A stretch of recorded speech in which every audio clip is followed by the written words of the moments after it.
Bonjour, Amanda Sayers Indigenous cause. I am Regent Ojibwa, Ojibwa and Dodam, Ojibway Elders.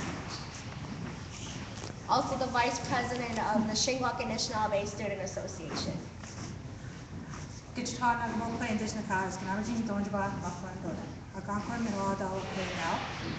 I'm Rebecca Commanda. I am the SASA president. It's a pleasure to see you guys all here. I'm sorry that I showed up late for this event. I'm not feeling the greatest. Welcome to Indigenous cause that you're listening to Ojibwa, Mong, Dodam, Ojibway Anishinaabe now. I'm SASA secretary.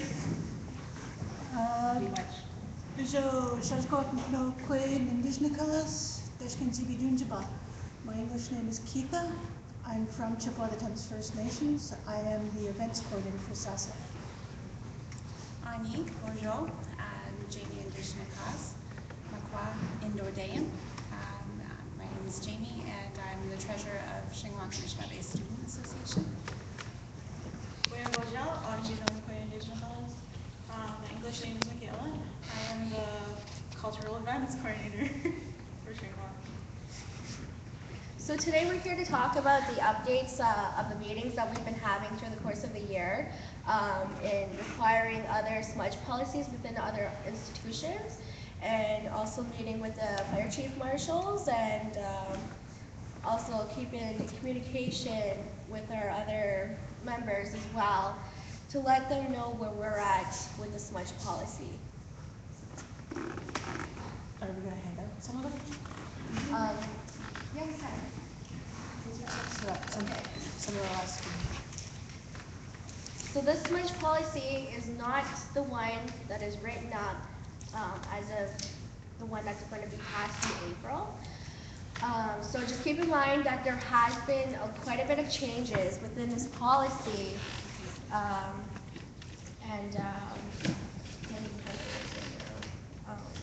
So if you have any questions about the smudge policy, we will be more than happy to answer any of your questions that you may have.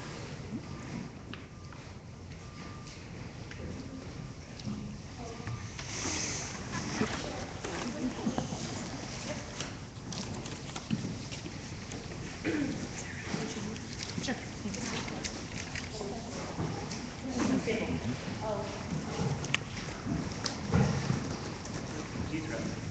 Is that the one that's at the front? So yeah, this is the original one, right? Yes, that's the original one. That is not the newly updated because it has to still be passed by the Board of Governors. So this is the one we're living under right now until Yes. that one gets Yes. passed. Okay. Are you going to read this over to the people here?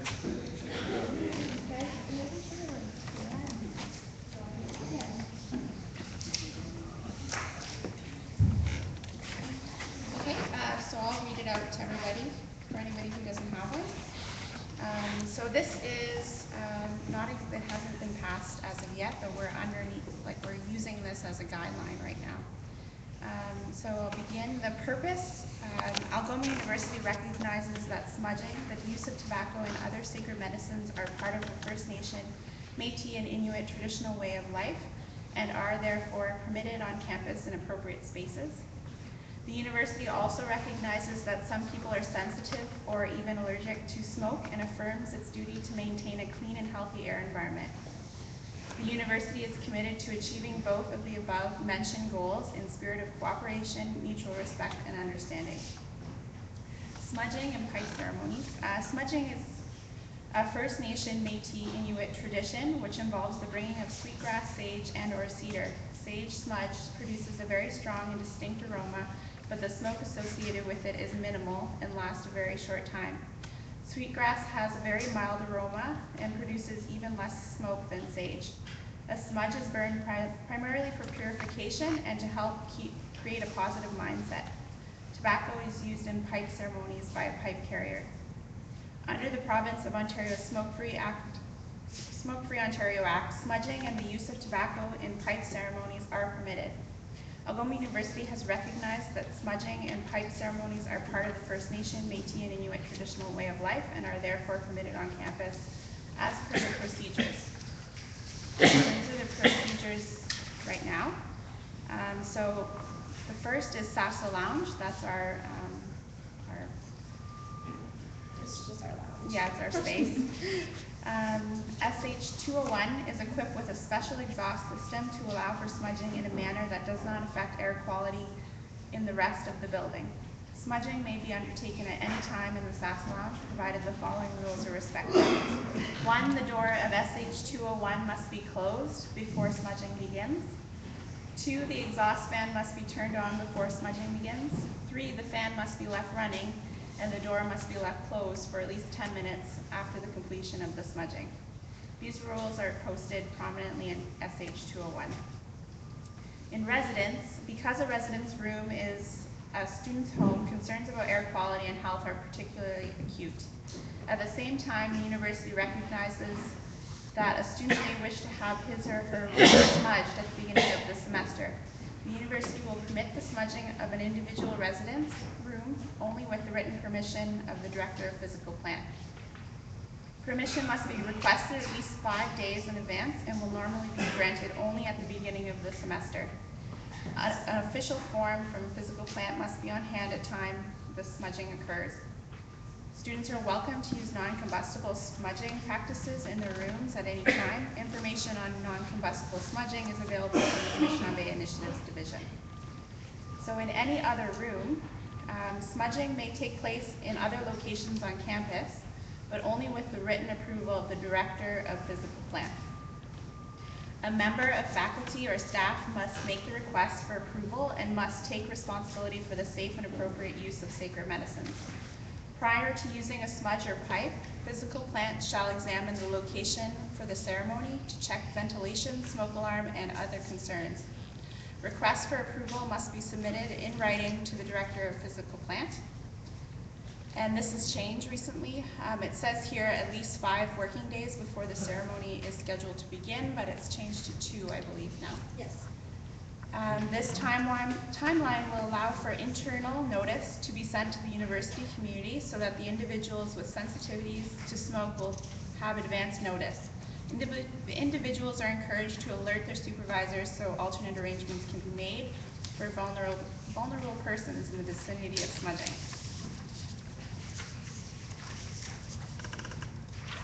Somebody else want to? For ceremonies not in the Sasa Lounge and outside of the hours of 7 a.m. to 4 p.m. Monday to Friday, physical plant is required to bring in staff on overtime basis to implement fire watch procedures. In such cases, it is important to set and follow agreed timelines. In most cases, the university will absorb the overtime staff costs. The university reserves the right to pass these costs on in the case of external groups or when the services are requested on a repeated basis. Internal groups that are organizing events that require repeated use of overtime staff should factor the cost into their event budget. The director of Anishinaabe Initiatives will work with the director of physical plant to ensure that staff assigned to the fire watch procedures receive appropriate cultural awareness training for the performance of their duties. Individuals or groups are encouraged to consult the director of Anishinaabe Initiatives Division for information about non-combustible smudging practices which may be used anywhere on campus without prior approval. For fire safety, event organizers should know the location of the nearest fire extinguisher, fire alarm, pole station, emergency exits, and be aware of nearby combustible materials and keep embers in the heat-proof container until cold to the touch before discarding. So for enforcement, failure to comply with this policy may result in the activation of the fire alarm system with subsequent evacuation of the building, as well as other possible health and safety risks to the university community. The university reserves the right to pass on to anyone who is in violation of the policy some or all of the costs arising from violations of this policy.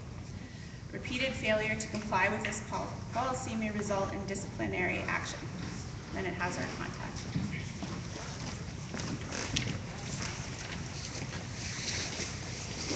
So what we have progressed so far was that we ended up meeting with the fire chief marshal, and so we had some questions to ask, like what we needed to do in order to keep smudging throughout the university. We also let him know to keep in mind that this is a former residential school. So his input to us was that if we were to smudge, we also got it down to 2 days notice as well, so that if we let physical plant know where we want to smudge within the institution, then we have the fire alarms and the whole system, and within that area shut down for that brief period of time. And to add to that, they also said that they needed extra staff when they shut off those fire alarms. If it's after hours. If it's after Yes, hours. if it's after hours. What are their hours? 7 to 4. We run classes here until 10, so they have no, Right. yeah, that, I think that's, difficult. No, does the whole college have smoke detectors or they have sprinkler systems? So I did sprinkler systems, I did that for a living. And the smoke detectors will go off with a great amount of smoke. But the amount of smoke we just smudged here today, those smoke detectors should be going off right now.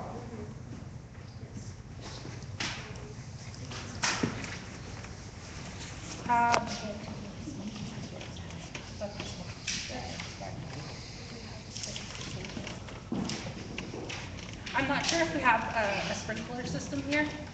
Like physical plant didn't go into detail on that. They went into detail that they shut down like a section of wherever you're So who's smudging. going to be taking notes to take it back to their business meeting? Our secretary is taking notes in the back, recording. I'm also taking notes up here. Do we have any more handouts? I just wonder, like, what, can you give us a breakdown of what has changed from the original policy to now, other than the 2 hours? So also on the residents, like students that live on residents, they don't need a physical plant worker in the room with them now. They took that out because I told them it's not appropriate for them to be in the room when they're smudging. And they didn't actually think of that at first. But after I explained it to him that it was written in there, he's like, okay, we can take that out. I'm okay with taking that out. So then we end up taking that out. Rainey? How about the line, the university will permit the smudging of an individual residence room only with the written permission of the director of physical plant, and permission must be requested at least 5 days and will normally only be granted at the beginning of the semester. Does that change in the new proposal? As long as we send them an email, letting them know that we are smudging, if they refuse to comply, we go ahead with smudging. But she's saying for residents. Oh, for residents, oh, sorry. So for the residents part, we have to, Tom Morrow, we have to talk to him about residency.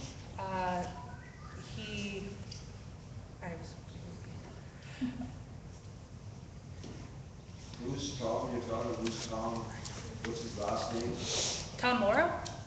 He's the president or? what? No, he, Director of Ancillary Services. yeah, Director of Student Services. So he sits in your seat as you're taking that meeting, is that who you're talking about? Who's this guy, like he's a big shot or what? He's the head of the staff department, he'd be your boss, right? Yeah. He's like higher up than, So you're speaking to him? sort of in the middle. You're the middle person right now? Yes. They speak to him and then he'll speak to me with someone else. Okay. So I don't know the guy, I'm just saying who this Tom is. Tom's, know everybody is Tom. Yeah, sorry. Okay, no one got your training how to work the fire panels, also, fire extinguishers. How come, those avenues ain't looked at how to work a fire extinguisher if in the case that somehow a fire breaks out of the little bowl? That's the thing that's funny, and if we say we're sovereign people and we're exercising our cultural freedom, and all of a sudden we're told we can't do this anymore, we're on a school where people have been displaced. Now, you guys can't pray the way you want to pray. So those are the things that could be looked at, how to work a fire panel, how to work a fire extinguisher, how to keep things moving, not to be biased to anyone. It's a controlled environment right now. That's not feeling a controlled environment that the president right here says that dictates what's going to happen here. But there's bylaws in the city of bylaws, so you have to comply with bylaws. Maybe that's what they're going against there, with the laws of the city. Should we talk about bylaws? Because we did have a meeting with the fire marshal. Okay. So we had a meeting with the fire marshal. We invited them to speak with us and physical plant. They do have a bylaw for smudging, but it's smudging is fine as long as it's not setting off fire alarms, because fire alarms cost the city money, because the fire department will come. So they requested that Algoma have like a plan in place, and that's turning off the fire alarms whenever we're smudging. But the physical plant would also like to have extra staff on. They're saying that they don't have enough staff, so that's why they require the 2 days notice. I have a whole bunch of concerns, but I'll just say, I would like to know, I'd like to see some information on whether or not smudging has ever actually set off a fire alarm, or if it's only ever just been pulled by people who thought that there was a fire. Because if it's just a matter of people thinking that there's something, then we can teach people, right? I don't ever know a case where it's set off an alarm, but I mean that's just anecdotal on my part. But it seems like there's a whole lot of anecdotal evidence on the administration's part. So what stage are you at right now with this situation? Has this been ongoing, that you've been struggling to keep practicing this? We've been continuing, this has been going on for about 2 years, but this is the second year was when we took everything into action to reach out to other resources to see what we can access, to see that we can make more, I guess, acceptable to both parties. It's been a difficult process so far. All of us so far have been ripping out our hair. It's like trying to figure out that's a little bit more compliable.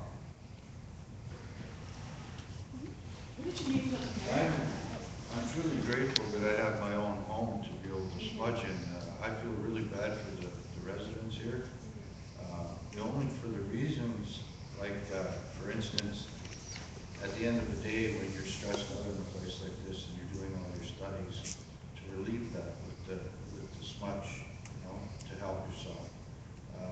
As a pipe carrier, I also like to be able to smoke the pipe in the morning or in the evening when there's been people that have come up to me and asked me to smoke the pipe. And this is on a 24-hour basis, and it continues 24 hours each day, sometimes every 12 hours. And to have limitations where you're saying, any kind of limitation where you're saying that you have to go and you have to find someone, and you're putting a block in there. I'm going to freeze my spirituality. I'm going to freeze my activity until someone gives me permission so that I can pray again. And that's what it boils down to, and that's what I hear going on here. Okay, when people and I'm also wondering, what happens when two friends are arguing, they're fighting about something, and they come together? Do they have to still go and talk to somebody else before they can smudge each other and move forward onto something maybe better than what they had when they parted each other? These are all things that happen when you're smudging, and when the pipe comes out. It's allowing people to come together in tormented situations at times, where they're being pulled apart, and you're asking them to, oh, wait a minute, we gotta go ask permission before we can do this. Well, by that time, when that happens, you may have missed the opportunity to open that door. Okay, another question is, are they gonna have like 2/3 of the votes agreeing to this policy that's gonna stop the smudging? Are they gonna have, like, you guys are gonna have that meeting, they're gonna say, okay, this is finalized, you can't do what you wanna do here?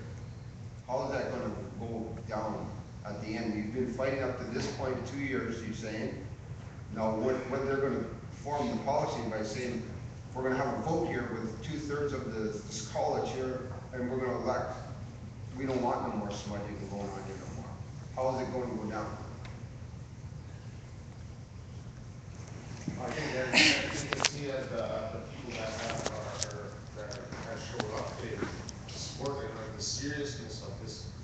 This is part of our culture and our heritage that we should be able to smudge anywhere we want. I know myself, I felt offended by the first draft of this policy, and after looking at other universities' policy, this is very much similar to the better policies at our universities. But the first draft, I must say, was completely crazy, like 5-day kind of stuff. You know, that's just retarded. But this is a more, as of right now, I think what they do as any non-Aboriginal people or organization, they always have that policy. They always have to have things, you know, write down on paper. And so I think this is a policy that we can all agree upon. Just from my past experience being here, there is people that in this building that are allergic to the smoke. There's also people that are just plain old racist. You know, racism is,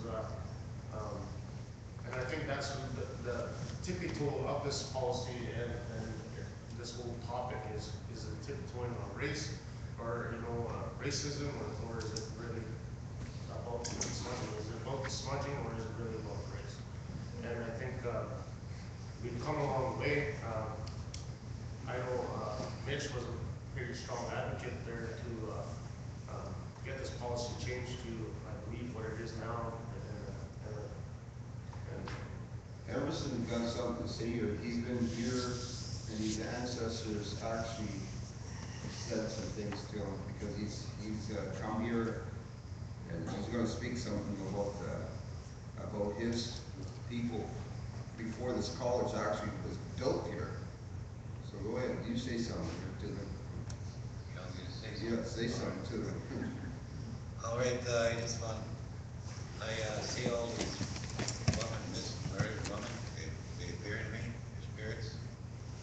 They were glad I was coming here, but they approached me the other night and found out what I was doing, and they wanted me to say what I have to say to you now.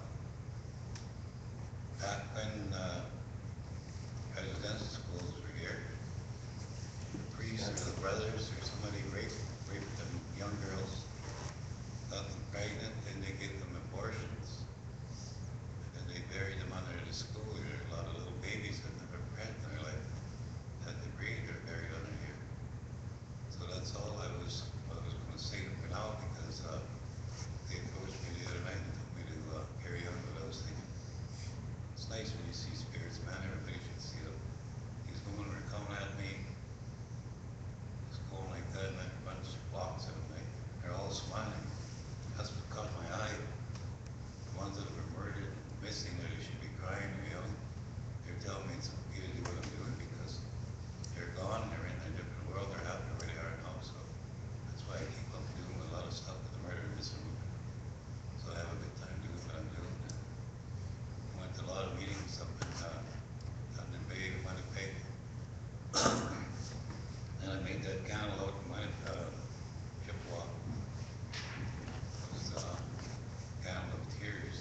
snow sculptures of different stuff, eh, but then we had no snow.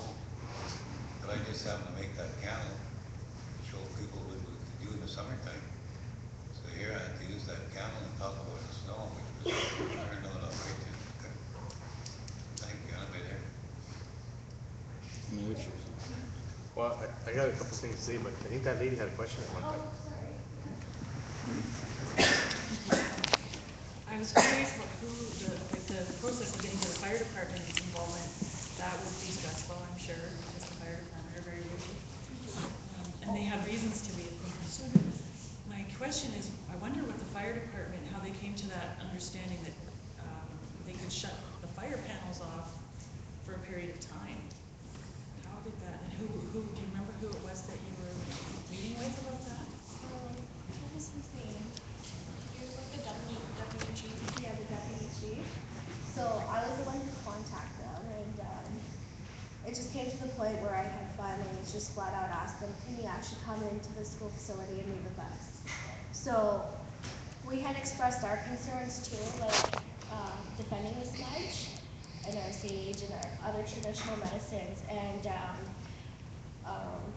without any warning, what we had done, because the Sault Lounge, we are allowed to smudge in as long as we have our ventilation system on, we actually smudged right there in front of them. And we were passing around the bowl. I said, this is why it's a smudge is. This is what you're worried about. That's going to set off the fire alarms. So that's how we came down to something pretty agreeable with where because they don't understand as well. Because when they came in, we explained a lot of things that they did not understand, and so they're just learning too, as well. You covered quite a bit of what was covered at the meeting. Yeah. Thank you for the question. So, Okay, Mitch? Well, I'm going to go on the way more than some country because